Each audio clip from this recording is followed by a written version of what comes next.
Assalamualaikum warahmatullahi wabarakatuh. Perkenalkan, nama saya Satria Cahyadi Nugraha dengan NIM 223625595. Pada kesempatan kali ini saya akan mempresentasikan makalah saya untuk mata kuliah Islam Moderat dengan judul Wacana Hak Asasi Manusia. Melalui presentasi ini, saya akan membahas berbagai perspektif tentang hak asasi manusia dalam konteks Islam moderat, serta bagaimana prinsip-prinsip tersebut dapat diaplikasikan dalam kehidupan sehari-hari. Saya harap presentasi ini dapat memberikan wawasan baru dan bermanfaat bagi kita semua. Terima kasih. Oke, lanjut saja. Saya akan membahas mengenai asal-usul hak asasi manusia dalam Islam dan sejarah umum. Untuk memahami hubungan antara hak asasi manusia dan Islam moderat, penting untuk mengenal asal-usul konsep hak asasi manusia dari kedua perspektif, baik dalam konteks sejarah umum maupun dalam tradisi Islam. Dalam sejarah Barat, hak asasi manusia berakar dari pemikiran filsafat Yunani, prinsip-prinsip hukum Romawi, dan ajaran-ajaran agama Abrahamik yang kemudian berkembang melalui berbagai revolusi dan deklarasi penting, seperti Deklarasi Kemerdekaan Amerika Serikat dan Deklarasi Hak Asasi Manusia dan Warga Negara Prancis. Sementara itu, dalam tradisi Islam, prinsip-prinsip yang sejalan dengan hak asasi manusia sudah ada sejak awal. Nabi Muhammad SAW, penyusun Piagam Madinah pada abad ke-7 yang menjadi salah satu dokumen pertama yang menetapkan hak-hak dan kewajiban berbagai komunitas dalam masyarakat multikultural. Al-Quran dan hadis sebagai sumber utama ajaran Islam mengandung banyak ajaran yang menekankan keadilan, kesetaraan, dan perlindungan terhadap hak-hak individu dan masyarakat. Saya akan menjelaskan mengenai perkembangan internasional dan perspektif Islam. Hak asasi manusia berkembang secara signifikan setelah Perang Dunia Kedua dengan pembentukan Perserikatan Bangsa-Bangsa (PBB) dan pengadopsian Deklarasi Universal Hak Asasi Manusia (UDHR) pada tahun 1948. Deklarasi ini menjadi landasan hukum internasional yang mengatur hak-hak dasar yang harus dihormati dan dilindungi oleh semua negara. Negara-negara Muslim merespons standar internasional ini dengan pendekatan yang sesuai dengan ajaran Islam. Salah satu contoh penting adalah Deklarasi Kairo tentang Hak Asasi Manusia dalam Islam, yang diadopsi oleh Organisasi Kerjasama Islam (OKI). Deklarasi ini menegaskan hak-hak dasar manusia sambil tetap mempertimbangkan prinsip-prinsip syariah sebagai panduan utama. Lanjut lagi, saya akan menjelaskan mengenai definisi hak asasi manusia dalam Islam moderat. Islam moderat menekankan interpretasi yang seimbang dan inklusif dari ajaran Islam, yang menekankan pada keadilan, keseimbangan, dan belas kasih. Prinsip-prinsip ini sejalan dengan banyak aspek hak asasi manusia. Misalnya, pertama, hak sipil dan politik. Islam mengakui hak atas kehidupan, kebebasan, dan keamanan. Al-Quran menegaskan pentingnya kebebasan beragama dan berpendapat. Yang kedua, hak ekonomi, sosial, dan budaya. Islam menekankan kewajiban untuk membantu yang kurang mampu dan mendorong kesetaraan dalam akses terhadap pendidikan dan layanan kesehatan.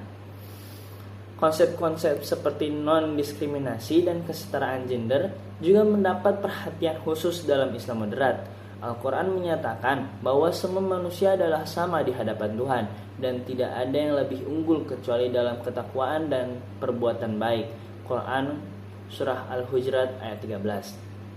Oke, lanjut lagi saya akan menjelaskan mengenai implementasi di negara-negara Muslim moderat. Negara-negara Muslim moderat seperti Indonesia, Tunisia, dan Maroko telah berupaya keras untuk mengintegrasikan prinsip-prinsip syariah dengan standar internasional hak asasi manusia.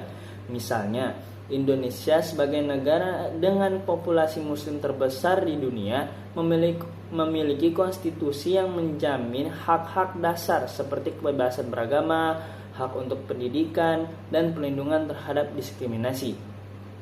Di Tunisia, setelah revolusi tahun 2011, konstitusi baru diadopsi pada tahun 2014 yang secara tegas menjamin kebebasan beragama dan kesetaraan gender. Maroko juga telah melakukan reformasi signifikan dalam hukum keluarga dan hak-hak perempuan melalui mudawana atau kode status pribadi. Baik, saya akan melanjutkan dengan menjelaskan mengenai tantangan global dan peran Islam moderat. Meskipun terdapat banyak kemajuan, negara-negara Muslim moderat masih menghadapi berbagai tantangan dalam penegakan hak asasi manusia. Tantangan ini termasuk yang pertama, ekstremisme dan radikalisme. Islam moderat terus berjuang melawan interpretasi ekstremis dari ajaran agama yang seringkali digunakan untuk yang membenarkan pelanggaran hak asasi manusia. Yang kedua, Islamofobia. Di banyak bagian dunia, Muslim menghadapi diskriminasi dan prasangka yang dapat menghambat hak-hak dasar mereka. Yang ketiga, konflik bersenjata. Konflik di negara-negara seperti Suriah, Yaman, dan Afghanistan telah menyebabkan pelanggaran hak asasi manusia yang parah, termasuk terhadap warga sipil. Organisasi internasional seperti OKI serta lembaga-lembaga pendidikan Islam moderat memainkan peran penting dalam mempromosikan pemahaman yang lebih seimbang tentang hak asasi manusia. Mereka bekerja untuk membangun dialog antar agama dan meningkatkan kesadaran tentang pentingnya melindungi hak-hak dasar semua individu tanpa memandang latar belakang agama. Oke, saya akan menjelaskan mengenai relevansi dalam konteks modern. Wacana hak asasi manusia dalam Islam moderat sangat relevan dalam era globalisasi. Globalisasi membawa tantangan baru seperti migrasi besar-besaran, perubahan iklim, dan ketidaksetaraan ekonomi yang semuanya mempengaruhi pemenuhan hak asasi manusia. Prinsip-prinsip Islam moderat dapat berkontribusi pada solusi yang lebih inklusif dan berkelanjutan dalam menghadapi tantangan ini. Sebagai contoh, konsep keadilan sosial dalam Islam dapat mendukung kebijakan-kebijakan yang memerangi kemiskinan dan ketidaksetaraan. Prinsip keseimbangan juga relevan dalam upaya mengatasi perubahan iklim dengan menekankan tanggung jawab manusia untuk menjaga lingkungan. Akan menjelaskan kesimpulan dan rekomendasi. Kesimpulannya, Islam moderat menawarkan kerangka kerja yang kuat untuk memajukan hak asasi manusia dengan mengedepankan nilai-nilai universal seperti keadilan, kesetaraan, dan belas kasih. Umat Muslim dapat berkontribusi secara signifikan dalam upaya global untuk melindungi hak-hak dasar semua individu. Beberapa rekomendasi untuk meningkatkan pelindungan dan pemajuan hak asasi manusia melalui pendekatan Islam moderat termasuk: yang pertama, penguatan pendidikan. Meningkatkan pendidikan tentang hak asasi manusia dalam kurikulum sekolah dan madrasah untuk menciptakan generasi lebih sadar akan pentingnya hak-hak ini. Yang kedua, dialog antar agama. Mendorong dialog dan kerjasama antar agama untuk mempromosikan pemahaman yang lebih baik dan mengurangi prasangka. Yang ketiga, kerjasama internasional. Memperkuat kerjasama antara negara-negara Muslim dan organisasi internasional untuk mengatasi tantangan global bersama. Oke, saya akan menjelaskan kesimpulan akhir dari materi ini. Dalam penutupan, kita menekankan bahwa memahami dalam memperjuangkan hak asasi manusia dari perspektif Islam moderat bukan hanya memungkinkan kita untuk memenuhi kewajiban moral dan agama kita, tetapi juga berkontribusi pada penciptaan dunia yang lebih adil, damai, dan berkelanjutan dengan mengedepankan nilai-nilai universal dalam ajaran Islam. Kita dapat membangun jembatan pemahaman dan kerjasama yang kokoh antar berbagai komunitas global. Oke, itu saja rangkuman yang sudah saya ambil dari keseluruhan makalah yang saya sudah bikin. Terima kasih atas perhatiannya dan kesempatan untuk menyampaikan presentasi ini.